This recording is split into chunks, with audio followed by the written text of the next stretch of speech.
Chapter 9, Area 51. We were supposed to get married on Saturday, but for her, Saturday never came. Ghost was watching downwind in the arid heat. The day was still young, however these past 8 weeks felt like 4 decades.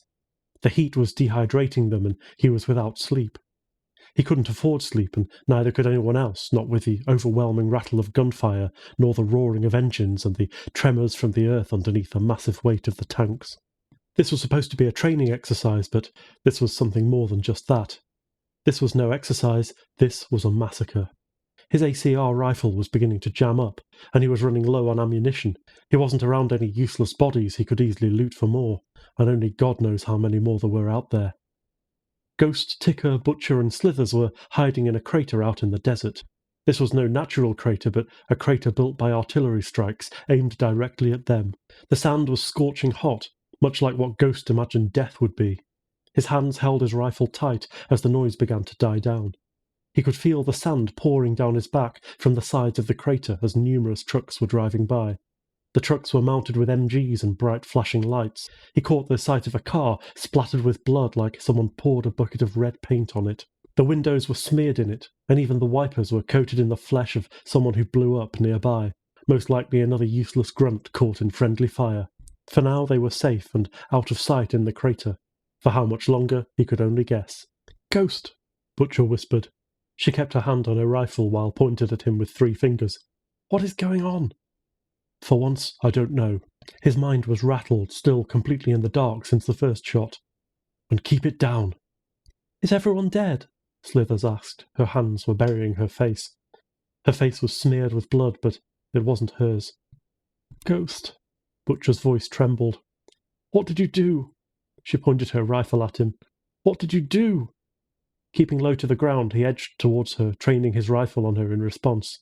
He was already on high alert. Even the smallest form of hostility forced him to react immediately.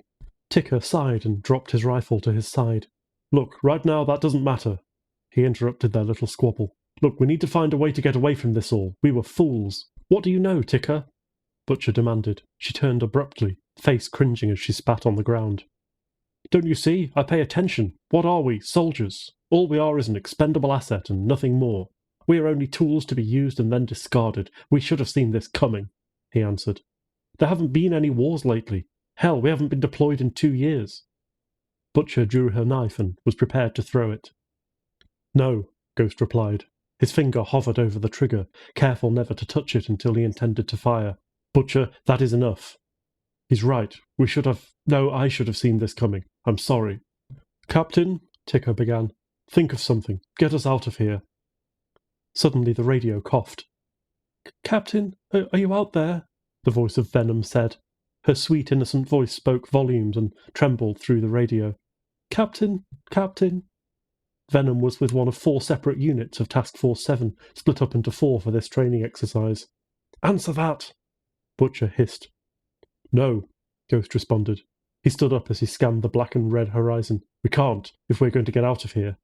"Everyone else is dead, damn it!" Butcher snapped again, her hand pointing a trembling finger at him. "How can you leave them to die like this?"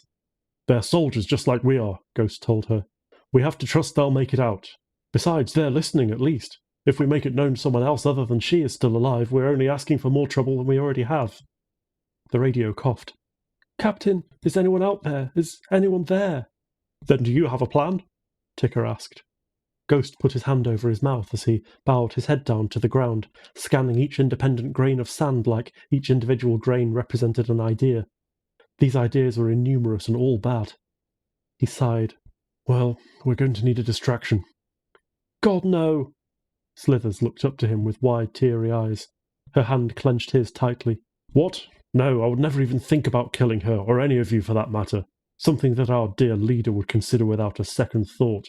No, we need to get to Area 51. We'll blow up the pillars holding it in place, which will greatly affect the reactor below it. There are civilians nearby. Ghost, if you are proposing desecrating the nearby cities, if we do this, we would be no worse than they. We would be murderers." Ticker looked at him with stretched eyes. Ghost could tell that, despite of it all, he was not keen on getting innocent civilians killed, especially recreating Chernobyl. "Look around you, Ticker. Like it or not, we are murderers. We are the orphan makers." Ghost snapped at him. I don't like it, but this is our one chance out of here. All other chances are gone and will lead to 100% failure. This has a chance of success, no matter how small. Yeah, and what is the success ratio? Ticker asked. 0.5%, Ghost said. They have us right where they want us. We are out of food and water. We'll be dead before the day is out, whether by being shot or by natural means. We don't have the luxury of waiting for the perfect moment to strike. That is our only chance, and we need to take it, even if the odds are infinitely worse. A lot more people are going to die tonight, Ticker said, bowing his head with a graven face. Is this what we've become?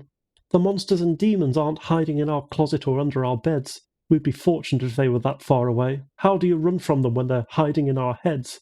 Slither asked. We weren't born for this world. We were born with the sole purpose to live and fight for peace, and we've obtained it. Now there's no need for NATO anymore. There's no need for the military or hostile occupations. We've taken that need away, and now we're meaningless. We were born with the sole purpose to live and die in obscurity. She wept softly. Even if we did make it out, what would we even do? We have our lives ahead of us, and then what? We have no identity to stand on. We have no hope. We have no families. They're all gone. It will be impossible for us to integrate into society. We don't even know how they behave. Maybe it will be better if we all just lied down and died. Don't say that, Butcher snarled, but even her harsh tone couldn't keep out the tears from her voice. Don't you say that again. No, Ticker wept, wiping the tears with his sleeve. She's right. Can't you see it now? We were damned from the start. We have no friends. We have no family. We have no name and no identity. We lived and trained together for 15 years, and this is our end. This is a tragedy if ever there was one. Can't you see it? How much better off the world would have been without us in it? Ghost caught a glimpse of Slithers as she bowed her head and folded her hands together, touching her forehead as saying one final prayer.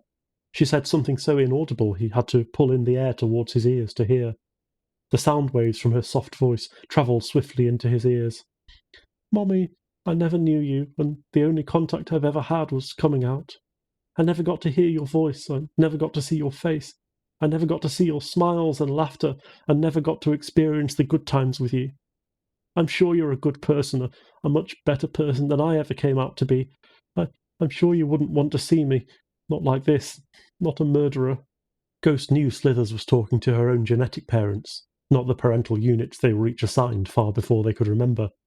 He was dreadfully assigned the Nakamuras. None of them knew where they came from, what state they were born in. Ghost knew he actually looked. There was nothing, as if just a blank slate. Slithers sniffed her tears and snot back into her nose, and she turned to Ghost and smiled. A smile, how cruel of a mask. It could have been like a bandage, a useless tourniquet. It covered up the wound, but the pain still remained.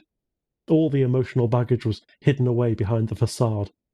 Her smile was like the whitest bandage, pure and utterly pointless. It's only a matter of time before nothing will remain of that bandage, except when it's dripping with crimson blood.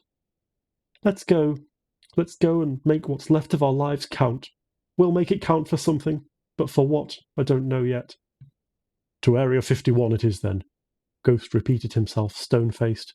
If we die tonight, we'll make sure they won't soon forget us. If we die, we'll drag that base and everyone in it down to the depths of the blazing hot sand with us. We'll be walking into hell, Butcher stated, resting her arms at her side. She scanned the opposite side of the crater. You still don't see? We were born in it, destined to never leave, Ghost replied. His gaze narrowed. The squad climbed up the blazing hot crater, slowly. Ghost ensured that the radios would be silent. There was no longer a need to use them. The rest of Task Force 7 was dead, dying, or as good as dead. Helicopters hovered over the air, their blades spinning and dusting the sand, creating a smog. Soldiers in the helicopters aimed their rifles down towards the ground as the choppers' searchlights from the helicopters moved on the sand. The bright light was blinding in the middle of the artificial sandstorms caused by the helicopters' blades. The lights shined on Humvees and blown-up trucks. There was plenty of metallic debris stained with flesh and blood. A small unit of Humvees drove through the sand, windows open and rifles pointing out of them from behind a masked face. Ghost signalled them on the ground. The heat was still getting to them, but they knew how to survive in worse conditions. They were completely buried underneath the sand, crawling through the sand like worms in the dirt. They proceeded to crawl due south, towards Area 51. The humming of the trucks grew louder as they scratched their ears. The vibration of the earth pounded against their bodies. They managed to crawl over 6 kilometres. Ghost inhaled essence around the air, hearing a radio cough in the distance. Task Force 7 spotted at Sector 8. Immediately, the vehicles revved up again and many soldiers started whistling. The helicopters shifted direction, flying west. The vehicles started driving faster than before in the same direction. Ghost waited patiently. The pressure was lifted from their bodies and all noises became distant. He immediately stood up from the sand, scanning the area with his rifle pointed down towards them. Butcher, Slithers and Ticker did the same. "Well, that is lucky," Ticker said. "That or insanely misfortunate," Slithers said. "We need to start running," Ghost replied. "Our luck will eventually run out." Ghost turned his radio on so he could listen in on the conversation between soldiers. He refused to say anything. They sprinted swiftly. He knew he saw nightmares over and over again. No one makes it out without any scars, seen or unseen. Their lives were all fated to be a tragedy, one with no moral, no hope, and fraught with disaster and a never-ending pain. Truly the world would have been a better place had they never been born. 2 years from that day, contracts and agreements between all the nations were signed. Everyone agreed to it. Ghost was there. 2 years since Task Force 7 was deployed. No one even dared to entertain the idea of bombing their neighbour again, not while they were in the picture. He did it. He achieved what most thought impossible, world peace, and all it cost was their lives, their futures, and an enormous amount of murder. How many families did I destroy for this? The radio coughed. "They moved on to Sector 6. We need to move now and corner them there. They can't have much fight in them left." "How many do you count?" Another voice came out. Ghost recognised it as General Snell's. "4, sir." "How many bodies are accounted for?" "8, sir." Ghost? "Negative. His squad is still alive somewhere. Watch your 6. "Roger." "That tells me what I need to know," he sighed. "Ghost," Butcher exclaimed. "Sector 6 is on the way." "I know," Ghost replied. "They're going to be in the way." "You have to be considering Butcher began. "I reconsidered it. Not worth it," he interrupted. "We need to focus on our own task. Even if there were 4 more, I have no idea what the numbers on the other side are. Even I can't predict that. Besides, we're all exhausted as they are. Even with 4 more, we won't last the night." "But," Slithers protested. "No buts. This is final. Look, we need to hide back in the sand. They'll be coming here shortly," Ghost snapped. The 4 of them buried themselves back under the scorching sand. They waited. Their hearts beat through their chest as the vehicles rolled back over the sand. The helicopters were churning their blades in the air, pushing the sand away as they hovered over Sector 6. The soldiers were making their way down the crater towards a large abandoned building and hid behind some scattered debris. Some were large helicopter doors which were scorching hot with the flames. Another officer called out on a megaphone. "Task Force 7, I know you're in there. You are surrounded, and we know you can't continue for much longer. Come out, and this won't have to get violent. Just stand trial for your crimes, and no harm will come to you until after the trial." "What crime?" "What crimes did we commit?" said another voice. It was Viper. "What did we do? Tell us that, and then we'll consider coming out. Otherwise, you'll just have to blow us up in here." A feisty one she was. Ghost remembered her well. She was hard on the outside, but had a little soft spot for Ticker. Ghost got out from the scorching hot sand. He scanned the area before hiding behind mounded rocks. Ticker, Slithers and Butcher followed silently, but close behind him. They were concealed from the rest of the US soldiers, and they could get a better glimpse. The sand was stained red. The soldiers were still numerous, and too many for Ghost to guess how many they were. He peered over the rock, down a large basin with a square building. The building was abundantly surrounded, and the soldiers placed claymores around the exits. MGs were stationed around every blockade and protected with a 3-inch steel plate. In front of the building were 4 iron poles, freshly erected for the occasion. How respectful. They really put a lot of thought into this. The silence was deafening. Ghost examined the scene, calculating all possible next moves, knowing the wrong one would be the end of it, and they wouldn't complete their mission. Task Force 7 needed to make a move because the good old brothers of arms were willing to wait. After all, they had all the time in the world. Task Force 7 was the one running out of time. "Venom, they can wait. You must do something, you and Viper." Nothing happened. The soldiers began stretching, still cautiously watching the building. What appeared to be an eternity passed, and then it happened. Glass was broken from the windows. Guns, unprimed grenades and knives were just tossed out of the window. The front door was kicked down. The soldiers immediately focused their attention on the door with their rifles aimed down, their fingers just above their triggers. Ghost clutched his chest. They had given up and had enough. He let out deep, measured, but silent breaths. Venom walked out with her hands up. She was weeping tears of anguish, and her face grimaced, shining bright with the flames. "Don't shoot! I'll come out! I just want a fair trial!" Viper hesitantly walked out, her hands behind her back. She glared at all the soldiers, baring her teeth at them. She let out a sigh before looking up at the sky. Tears streamed down her face as she grimaced. Her hands made angry fists behind her back. Wraith came out, his hands atop of his head. He glared at everyone, not letting anyone out of his sight. Ghost knew something. This wasn't going to be peaceful at all. They were utterly alone down there. Wraith stood behind Viper, never looking to the ground, never to the sky, and he didn't let tears swell his eyes, as if he held some fragment of hope that there was the faintest chance he could survive. But it was clear that even he was jaded. Finally, Metal came out. He was a little taller than the rest of them, but he was the youngest of them all. His hands were folded in front of him as he reluctantly walked forward. His steps were small, and his knees trembled beneath him. His head was bowed down low as he came out, grinding his teeth. "We're out, you damn bastards! What was our crime?" Wraith demanded. "I want answers, and I want them now!" "You will be tried. Cuff them," came the officer's voice. He was smoking a cigar and kept his left hand in his pocket. "Not until we get our answers. You will be cuffed, or I will light you up right here," General Snell scolded. "With what you did, you're lucky to be getting that much. You've already been tried, traitor." This stifled Wraith. 16 soldiers sprinted up to them. They kicked the back of their knees. They cried out in pain as they hit the ground. They were cuffing their ankles and wrists. Knees were pressed into their backs, and they were crying, all except Wraith. He was scanning the basin for a way out. Viper cried the loudest. Her screams were heard for miles like a dying banshee waiting to be released from this hell. She, Venom, and Metal were waiting for the sweet release of death, as death had always been their one true friend.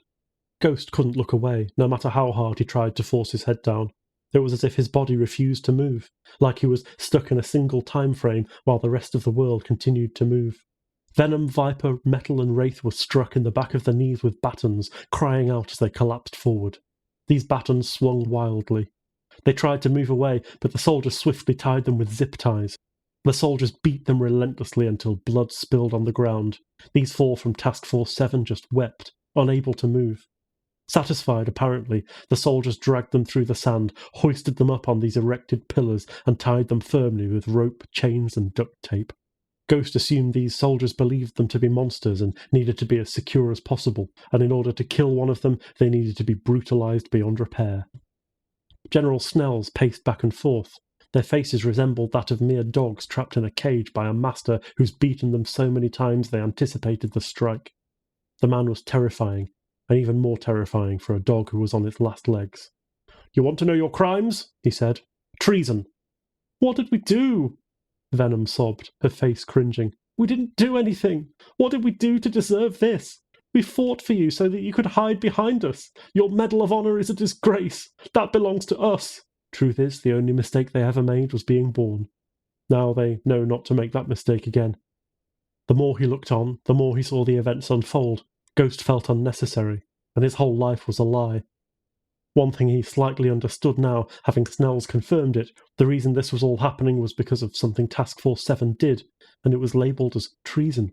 But what was it? His eyes narrowed as Snells flicked the cigar out of his mouth. Snells glared at them as he took multiple steps back. "Light them up!" "What?" Wraith protested. "You said—" His voice was abruptly drowned out by the roar of rapid gunfire. The 4 of them screamed as their eyes widened at the onslaught, the flashing lights of the guns coming for them. Their bodies were penetrated with bullets, ripping apart their uniforms and flesh. They cried out, but their screams were voiceless. But one voice reached above the gunfire. Only one voice.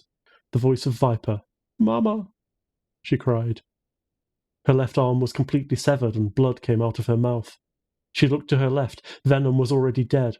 Her head dropped down as her waist fell from her torso. Her cries became speechless as she was pelted with more burning bullets into her torso.